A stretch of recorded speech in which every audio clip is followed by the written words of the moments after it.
Hey there, this is Linda and welcome back to my channel. In this video, I'm going to share a flip through of May 2024 in my Hobonichi Cousin. So let's go ahead and dive right in.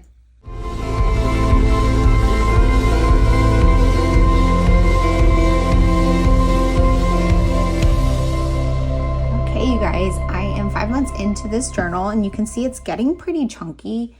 I still love the Hobonichi Cousin, but I'm seriously considering switching to the Avec next year, which is the same book, but 2, so that it won't be so chunky, because honestly, it's getting pretty hard to write in here, and I'm not even halfway through the year. So I'm going to start with my trackers at the beginning. These are pretty consistent. I never came up with what to put down here. I was thinking maybe to put like quotes or photos, but I haven't done anything, and at this point I probably won't.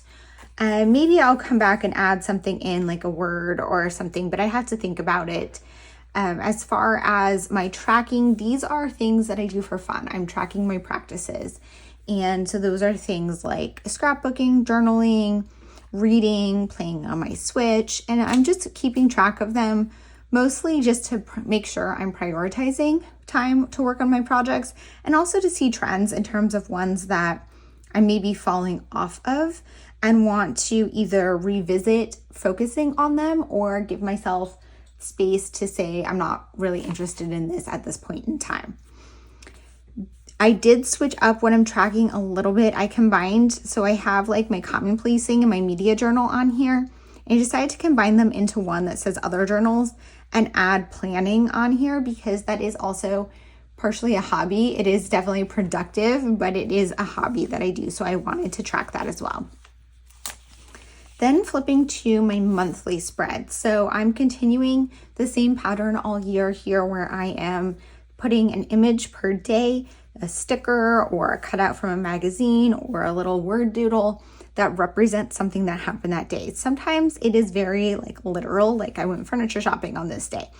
Other times it is more, just a nod to what I did. So like this was my daughter's birthday, so I have pink balloons. Her favorite color is pink. This was a road trip day. I have keys, stuff like that. So, and like this one just says Hello Friday. There wasn't really anything specific from it. This, we had BLTs for dinner. But I think this is super fun to see kind of a visualization of the month, and it's really just fun to make. This is probably the most time-consuming piece of my Hobonichi Cousin, because I do have to sit there and cut through magazines, and finding images that are small enough to fit in these boxes, it's kind of difficult, but it's fun, and I do it while watching TV or relaxing, and it's just a really nice way to kind of spend some time. Moving to the weeklies. So for the past this entire year and then most of last year, I used my weekly section to prep for Project Life. I work on Project Life, where I document my life weekly, and I've been doing that for 12 years now. But I don't do it in real time, so I tend to work a month or so behind. And this way I can document in here what happened on specific days and use that as a reference for when I am working on my Project Life to know kind of what happened. I do these pretty much every day. Sometimes I will add things in here a couple days later, but I usually use stickers from the Coffee Monsterz Co to kind of decorate it. This one week, I decided to use these stickers from another brand. I got them at one point and they're super, super cute, but they don't really go with the Coffee Monsterz Co one. So I decided to do like a week of just these stickers. I really like how they look, but they're just not enough icons that I have to do them all the time. And I have so many of the Coffee Monsterz Co stickers. I've really invested in a lot of them. So this is kind of my go-to, and I was happy to be back to it this week. I also put some highlights here just to kind of keep in mind what I am, like the big stories that I want to make sure I document. And then I started this week including what the kit is that I'm going to use to document that week, because that might help me kind of keep track of certain stories that fit with the kit I'm using. So this is the end of May going into June. Oh, and I do put the washi tape strips along the bottom and the top to kind of like set the theme for the week. Here I had some extra space, so I just added this additional washi. Okay, flipping to the monthlies. So here is the start of May. I always start with my vision board. And if you like the vision boards, I shared a plan with me for June where I shared my process for creating my June vision board.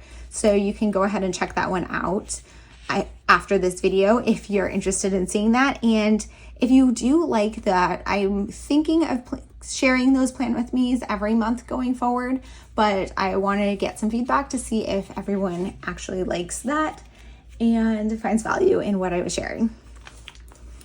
So going into May, I was doing kind of the similar style, lots of journaling. I was writing down some reference stuff for Super Mario Odyssey, which I was like very obsessed with in the very beginning of May, and adding in memes and stuff that I print always, washi, stuff from magazines. Here I was traveling. I went to Niagara Falls and then Toronto. For Toronto, I cut some stuff out of like ephemera that I picked up and added some stickers in and everything to document what I did in addition to my journaling. This was a road trip day, and rather than doing a journaling, I just added a magazine image and a sticker and called it good. And then here's back to like regular life journaling. I started, I guess like here, I started with this black marker that I found that works so well in here. It's kind of like I was missing that big bold black and I really wanted it. I couldn't find anything. And then I realized this is the Tombow Funisuki soft tip. I have always used the hard tip. I have the hard tip and I use this like for that would be the hard tip. But you can't do like big printing with it because it is a hard tip. And so you can't get those smooth, bold lines as well as you can with this. Now you can see I'm still struggling with it. I kind of ran out of space there, but I started to find my way of using it. And I kind of like when it gets like skippy like that, when you write super fast. And I like just having those big bold words throughout my page. I'm adding in stickers, printouts from the internet, some alpha stickers, washi tape, cutouts from magazines in with my journaling. This page I shared over on Instagram because this was one where I had a blank page and I'm going to Europe in August and I really need to like do some prep.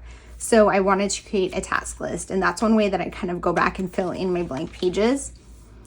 This spread, I absolutely love it. I really, really just love how these bold black words are working. This page, I got my new Cocoa Daisy kits, which were the June kits. I'm on their creative team, so I get the kits early, and I was swatching the washi tape, and I like to add in the stickers that come with it. During the month of May, I actually got 3 sets of kits from them because they're changing things up, so I have a lot of that in here. I really love how this page came out, and like I wrote, it's okay to take a break, and then I took a break from journaling. I often want to come back and add in here towards the end of the month, come back and fill in some of these gaps, and I do sometimes, like I did here. I came back and filled this in later. I did not do this on May 10th, which is the page for this. But other times, it's totally okay to just leave a blank and move on. I had 2 blank pages here. It's just a reflection of the fact that it was super busy. This day was my daughter's 19th birthday, so I started journaling about that. I didn't finish the page. I was going to maybe come back and put some photos of her. I don't know if I will still do that. We'll see. Here's another journaling page with some blank space. I struggle with leaving the page blank when I don't finish my journaling for the day. This is easier for me to go back and fill in a blank page. When it's like this, where it's partially filled in, that's where I struggle more to go back and fill it in. Sometimes I just end up leaving it blank, but I also have been adding in printouts. Like this is from Brandy Kincaid. I just saved it from her Instagram and printed it out. This is a sticker from Brandy Kincaid, and this is some washi tape, I think from Studio Calico. Again, a printout from Instagram, some more of that, washi tape. Here's another swatch of my new washi tapes from Cocoa Daisy. These were the July kits. I was obsessed with this washi for a while, and the only reason I moved off of it was because I got my August kits, and I'm even more obsessed with that washi. But I do love this one still. Here I went to Brooklyn. So I added some washi tape from Everyday Explorers Co, which was kind of like traveling. And this is from Abby C's Patreon. She sends out like monthly stickers and stuff. So I have included those in here sporadically. This one was from Brandy Kincaid. Here's some more journaling and things, just random bits and pieces for my second day in New York City. Then here I came back home. I did not finish all my journaling, of course. That happens a lot. But I did swatch some new washi tapes that I got from the Coffee Monsterz Co. And I got a new work planner from Paper Test Designs. So I added in a sticker for that. And here's another journaling page. I really like how this one came out. Adding in cutouts from magazines and then a blank page. Totally fine. Here's the weekend. I had these sticky notes from Coffee Monsterz Co. And I was just adding them in for a couple things. I didn't really necessarily mean to do them 2 pages in a row, but that's how it worked out. But I do think I will use those in here periodically. Memorial Day, I added in the title using alphas cut out of magazines.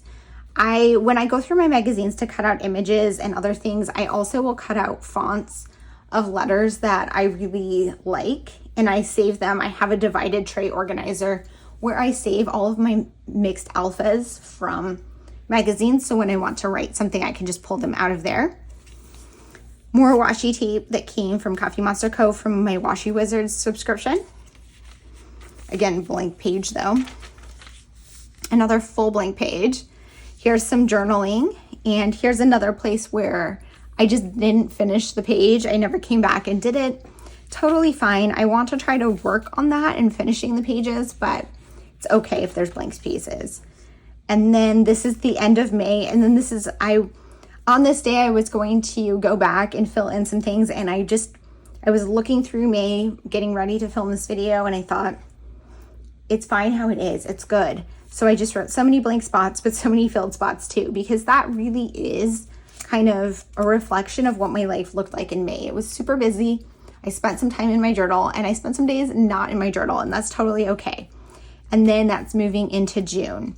I will share June on my next flip through.